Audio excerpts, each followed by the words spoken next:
नमस्कार शेतकरी बांधवांनो, ज्ञानगंगा चॅनलमध्ये आपले मनापासून स्वागत आहे.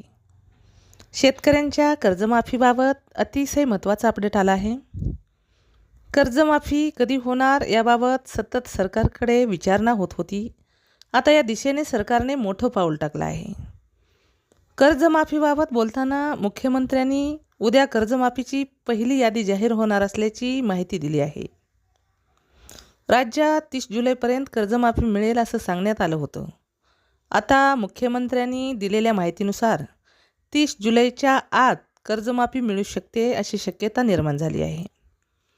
शेतकऱ्यांच्या कर्जमाफीबाबत कृषी मंत्री दत्तात्रय भरणे यांनी बोलताना सांगितले की कर्जमाफीची प्राथमिक यादी उद्या जाहीर करू. 31 जुलै आधीच शेतकऱ्यांच्या खात्यात पैसे जातील.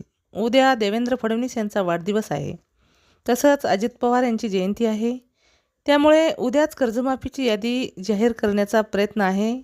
तसंच बोगस बियाणं प्रकरणात कारवाई सुरू आहे. आत्तापर्यंत 11,000हून अधिक तक्रारी आल्या आहेत. या तक्रारीनंतर 81 कंपन्यांविरोधात बोगस बियाण्याविरोधात गुन्हा दाखल करण्यात आला आहे, अशी माहिती देखील दत्तात्रय भरणे यांनी दिली आहे. यशोदा अकोल्यातील रवी hybrid seeds and research booster plant genetics private limited, Parth genetics या कंपन्यांबाबत बोगस बियाण्याप्रकरणी तक्रारी दाखल करण्यात आल्या आहेत. पुढे बोलताना त्यांनी सांगितलं की इन्कम टॅक्सबाबतचा डेटा 2 दिवस आधीच मिळाला आहे. यात कोणत्याही अडचणी नाही. त्यामुळे कर्जमाफीची यादी उद्या जाहीर करण्यात येईल. त्यानंतर 31 जुलै आधी शेतकऱ्यांच्या अकाउंटमध्ये पैसे जमा होतील. दरम्यान कर्जमाफीच्या घोषणेकडे डोळे लावून बसलेल्या शेतकऱ्यांना मुख्यमंत्री फडणवीस यांच्या या घोषणेने मोठा दिलासा मिळणार आहे.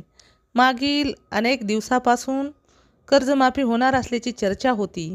अखेर उद्या कर्जमाफीची यादी जाहीर होत आहे. अनेक दिवसापासून प्रतीक्षेत असलेल्या शेतकऱ्यांना या निर्णयामुळे मोठा दिलासा मिळणार आहे. जर तुम्हाला शेतीविषयी अशीच नवनवीन माहिती जाणून घ्यायची असेल तर आमच्या चॅनलला सबस्क्राईब करा.